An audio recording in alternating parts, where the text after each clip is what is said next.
So today guys, we've got our first unboxing of a new CROSS RC. As you can see, it's all there.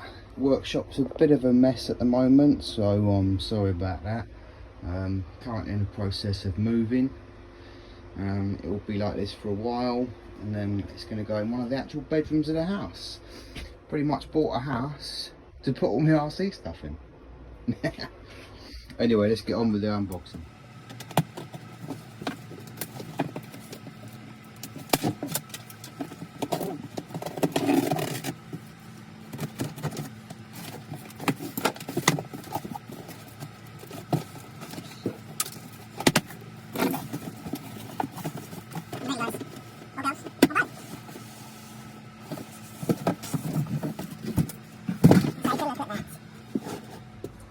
AT4, an EMO AT4.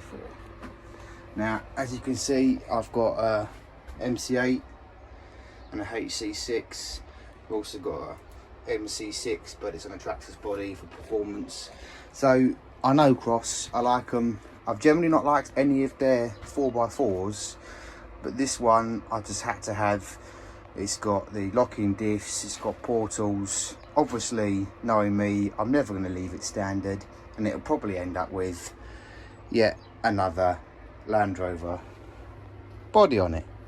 Slightly obsessed. Anyway, let's get into it. There's the packaging. 4-wheel drive, 2-speed, right locking differentials and portal axles. You have to apologise guys, I don't have all the video equipment that a lot of YouTubers have. This is all new to me. I'm sure over time I'll get better equipment, but buying this stuff is expensive enough. So, explains everything on the box.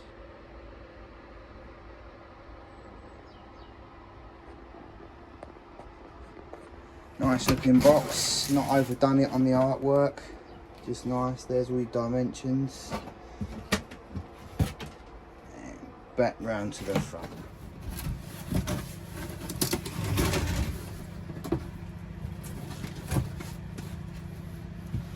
Nice book with the stickers in it.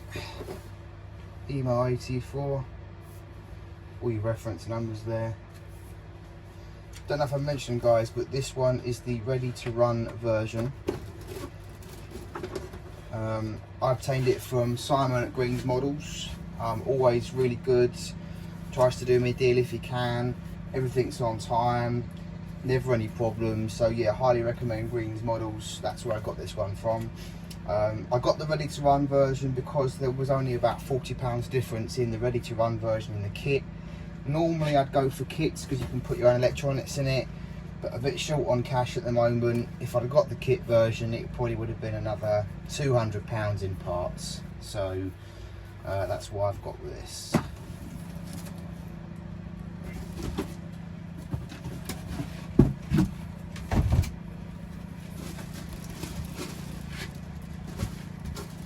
There she is, the ready to run EMO AT4.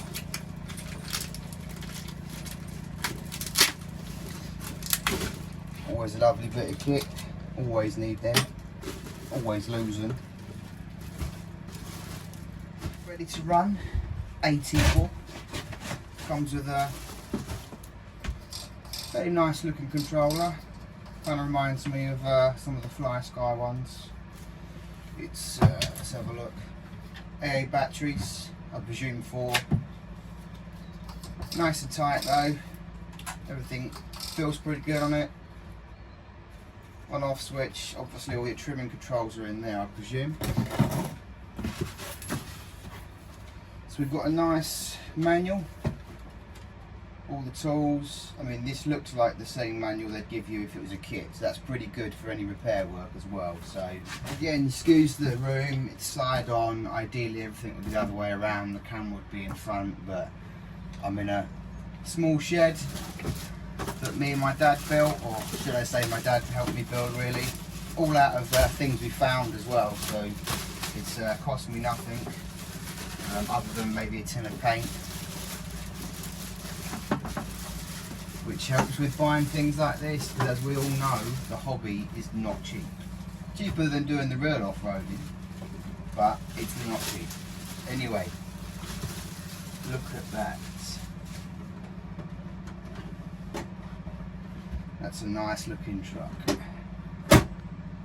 Nice bit of weight to it. It's kind of, I mean, that's Lexan, but it's kind of almost like a mixture of a hard body and Lexan. I don't really do anything with Lexan. As you can see, all my bodies are hard bodies.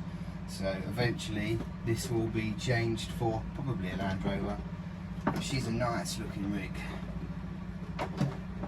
Not the most technical person in the world. I might have a lot. I get a lot of help from friends. So if you're out there watching, thanks for all the help with all the technical stuff. But I do a lot of driving, so I'll be taking this one to the test. But it looks good. A bit of grease or oil there, so it could be a sign that it has been greased, or either it's already leaking. So we'll have to have a closer look at that later. But metal links, drive shafts seem okay, they are plastic. Plenty of ground clearance there with the portals. Steering angle's pretty good. I mean, I'd say that's probably level with Axel's XTX10s, if not perhaps better. It's a very nice looking rig though. Got some scale accessories on here. Let's get the old body off.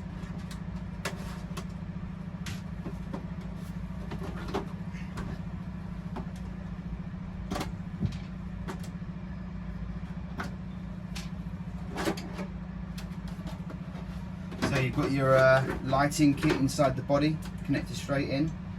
Brilliant thing I've just noticed, already a Dean's connection, which saves me a lot of hassle. I can literally plug in and go. Some other cars come with different connections. This is what I'm using. I know a lot of people are changing now, they seem to be going for the newer style, but I'm still using this. So yeah, it's nice. I'll just leave that on the side there. Remember what one it plugged into. I forget it's channel 6.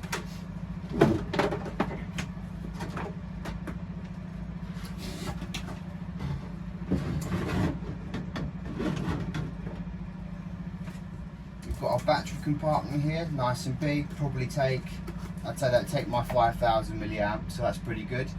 Don't know how the weight will be. The weight feels pretty good.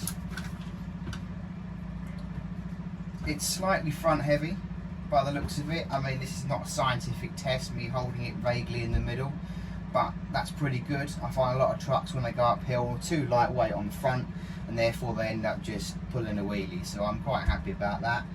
I'm sure loads of people like myself have already got planned modifications for them, but like I say, this is my first CROSS RC 4x4, so a little bit different from the trucks. I mean, the HC6 up there I've pretty much left standard, other than metal drive shaft replacement which broke at the G6, and tyres and wheels. That's literally it, and that thing is taking me further than it should have done realistically. So yeah, anyway, looking at this, we have, so having a closer look so people can see what it's like.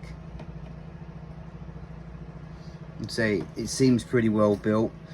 You know, there's a bit of flex in there, but there's nothing that's pretty tough stuff. The bumper looks flimsy, but actually it's all right. I say I'll probably be changing that for something Land Rover based, but I don't have many rigs that have these fenders, so it should save a lot of mud, basically going into everything. And if you know my videos, you know I like mud. So on the underside, having a look at the portals there, so metal links, plastic drive shafts, but I've been running plastic drive shafts on my TRX4s since new, so I don't personally see a problem with it. But a lot of these things that people swear by that you have to do or you shouldn't do, it's all down to how you drive them and how often. So here, this looks pretty much like a 1060 Hobbywing ESC. I mean, it says 1060 on there, but it's obviously a copy, but I'd imagine it's even built in the same place. I don't really know, but I think that's going to be okay. Obviously you can see all the wiring, it's nice and tidy. I mean some rigs don't come this tidy, it's all cable tied in nicely. Obviously there's your motor, your 2-speed transmission, give you a side profile there. The tyres are nice. I will run it like this for a while, but I think eventually I'm going to change it. There may be some other tyres going on. So they're the standard tyres, but I think eventually I'll be putting these on, and luckily they're around the same height, but I just think that looks superb. Anyway, back to the AT4. Body's back on, and yeah, she looks good. I mean, there's a slight paint chip there, or it just wasn't painted properly. But these imperfections are always going to be there, or at least I think so. So I'll probably be selling on this body quite soon. Well, once I've got a replacement for it. It's a nice looking truck. I mean, obviously it's not a licensed body, but you could do plenty with it. It's practically even got a Chevy grille, or at least it looks that way to me. But yeah, so a closer look at the truck.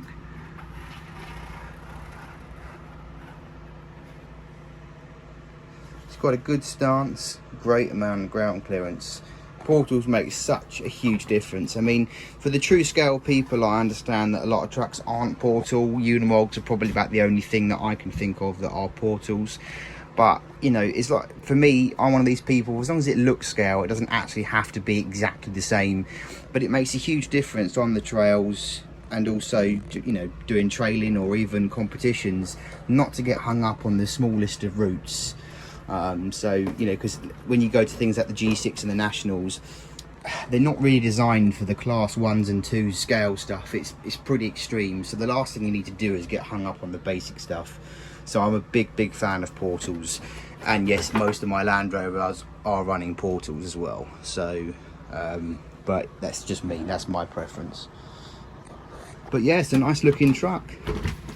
It's, for a Lexan body, there's some weight to it.